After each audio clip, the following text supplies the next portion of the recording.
आदाब, नमस्कार। मैं फैसल और आप देख रहे हैं नेशनल दस्तक। इजराइल दुनिया भर में अलग थलग पड़ गया है, जिसका तस्वीर वीडियो आपने देखा कि यूएन में जब स्पीच देने जा रहे थे इजराइल के पीएम नेतन्याहू, तो किस तरीके से वहाँ पर मास वॉकआउट हुआ था। यानी कि जितनी भी दुनिया के कंट्री के वहाँ रिप्रेजेंटेटिव थे, सब लोग उनके आते ही उनके उस वहाँ से हॉल से वो बाहर जाने लगे, जिससे आप अंदाज़ा लगा सकते हैं। इससे पहले खबर आई थी कि जो पीएम नेतन्याहू है वो इजराइल से जो यूएनओ के असेंबली में गए थे, वो वाया दूसरे रूट से गए थे, यूरोप से नहीं गए थे, क्योंकि उनके खिलाफ इंटरनेशनल कोर्ट ऑफ जस्टिस का वारंट जारी हुआ है। उनको खतरा था कि अगर वो कहीं यूरोप किसी भी कंट्री से जाते हैं तो उनकी गिरफ्तारी हो सकती है। तो इजराइल अब अलग थलग पड़ता हुआ दिखाई दे रहा है। इसीलिए ट्रंप लगातार कोशिश कर रहे हैं कि गाज़ा में सीज फायर हो और उन्होंने जो प्रस्ताव दिया है उस पर बातचीत हो। हालांकि हमास की तरफ से अभी मंजूरी नहीं मिली है, लेकिन उसमें जो टर्म एंड कंडीशन दी गई है, अमेरिका चाहता है कि हमास पूरी तरीके से जो उसके हथियार हैं डीमिलिटराइजेशन हो और पूरी तरीके से सरेंडर कर दे। अब देखना होगा कि हमास इस पर क्या रुख अपनाता है। हालांकि लगता नहीं है, क्योंकि जो पिछले 3 साल से लड़ रहा है सिर्फ मात्र 40,000 लड़ाकों से, वो दुनिया के सबसे ताकतवर देश से लोहा ले रहा है। आज तक वो इजराइल उसको हरा नहीं पाया है। इसके बावजूद भी देखिए, और वहीं गाज़ा में जिस तरीके से बच्चों महिलाओं को भूख से मारा जा रहा है, उसके लिए सुमूद जो काफिला निकला था अब वो गाज़ा के पास पहुंच चुका है। उसकी तस्वीरें भी आ गई है। लेकिन इजरायली आर्मी की, आईडीएफ की इंतहा देखिए कि वो उनको भी अरेस्ट कर कर उनको भी किडनैप कर कर ले जा रही है। सारी तस्वीरें वायरल हो रही है। और उस बोट में, उस नाव में जो है बड़े बड़े दुनिया भर के एक्टिविस्ट हैं, ग्रेटा थनबर्ग हैं, हॉलीवुड के तमाम जो फिल्म मेकर हैं, एक्टर्स हैं, सब लोग, सिलियन मर्फी हो, इन लोगों ने भी फ़िलिस्तीन के हक़ में आवाज़ उठाई। वो भी आगे बताऊंगा कि किस तरीके से। सबसे पहले ये वीडियो देखिए। ग्लोबल स्मूथ फ्लोटिला जो 40 से ज़्यादा कश्तियाँ लेकर निकला था गाज़ा के लिए, लगातार कोशिश कर रहा था कि समुद्र के रास्ते वो खान पान, बेसिक नीड वाली जो चीज़ें हैं वो गाज़ा में पहुँचाई जा सके, जहाँ पर बच्चे जो हैं वो भूखमरी का शिकार हो रहे हैं। लेकिन इजराइल की हठधर्मी देखिए कि वो उनको भी अबडक्ट कर लेता है, उनको भी वो किडनैप कर लेता है, और किस तरीके से उनके साथ ट्रीट किया जा रहा है। और ये दुनिया देख रही है। इसका असर ये हुआ कि पूरे दुनिया में, खासकर अगर हम अरब देशों को छोड़ दें तो यूरोप हो, रोम हो, इटली हो, फ्रांस हो, हर जगह जो है इजराइल के खिलाफ प्रदर्शन हो रहे हैं। लोग सड़कों पर उतर आए हैं और गुस्से में हैं। ये देखिए, इजराइल गिरफ्तार ग्लोबल स्मूथ फ्लोटिला कार्यकर्ताओं को प्रताड़ित कर रहा है। एक नई वीडियो में इजरायली दक्षिणपंथी मंत्री इतामार बेन गुवीर को गाज़ा फ्रीडम फ्लोटिला के कार्यकर्ताओं की सामूहिक गिरफ्तारी के बाद उन पर भड़कते हुए दिखाया गया है। इस वीडियो में बंदियों को हथियारबंद गार्डों से घिरे ज़मीन पर बैठे देखा जा सकता है, जबकि बेन गुवीर उन पर चिल्ला रहे हैं, उन्हें आतंकवादी कह रहे हैं, गालियां दे रहे हैं और उन्हें शारीरिक रूप से रोका जा रहा है। ये तस्वीरें फ्लोटिला में नज़रबंदी की व्यापक और तेल अवीव के नेतृत्व द्वारा अंतर्राष्ट्रीय कार्यकर्ताओं के साथ खुलेआम शत्रुतापूर्ण व्यवहार दोनों को रेखांकित करती है। तो ये देखिए, बेन गुवीर है जो नेतन्याहू के मिनिस्टर हैं, किस तरीके से जो कार्यकर्ता गए थे, जो एक्टिविस्ट गए थे, स्मूथ फ्लोटिला के ज़रिए उनको पकड़ कर ले गए हैं और उन पर किस तरीके से अमानवीय व्यवहार किया जा रहा है। इजराइल ने 24 घंटे में 40 जहाज़ों को रोका। ग्रेटा थनबर्ग समेत 450 कार्यकर्ताओं को गिरफ्तार किया गया।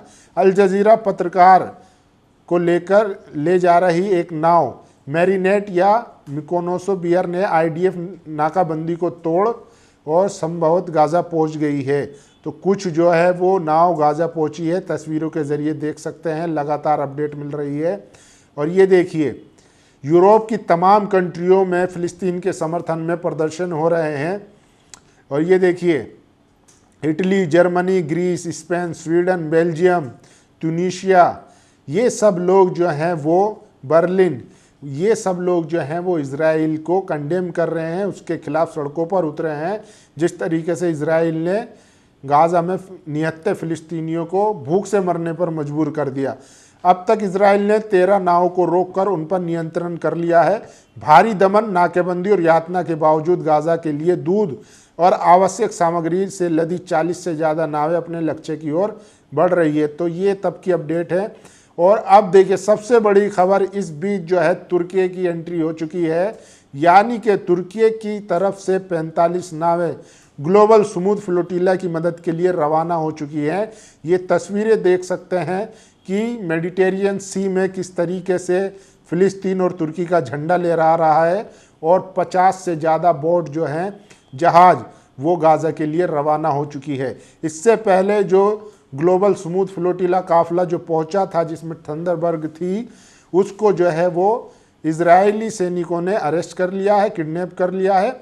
और ये देखिए इसमें तस्वीरों में देख सकते हैं कि किस तरीके का व्यवहार उनके साथ किया जा रहा है। ये ग्रेटा थनबर्ग हैं जो ग्लोबल एक्टिविस्ट हैं और ये तस्वीरें आपको सब कुछ बयां कर देगी कि किस तरीके से। और ये देखिए तस्वीरें जो फिलिस्तीन में गाज़ा की तरफ बढ़ रही है, तुर्की की एंट्री हो चुकी है। और ये वो क्रू है मिकेनो का जो गाज़ा के पास सबसे पहले पहुंची है, यानी कि 40 जो जहाज़ थे उनमें से कुछ ही जहाज़ पहुंच पाए थे, जिसमें से एक मिकेनो था जिसके क्रू मेंबर देखिए इनके चेहरे पर खुशी है और गाज़ा के लोग इनके स्वागत के लिए खड़े थे।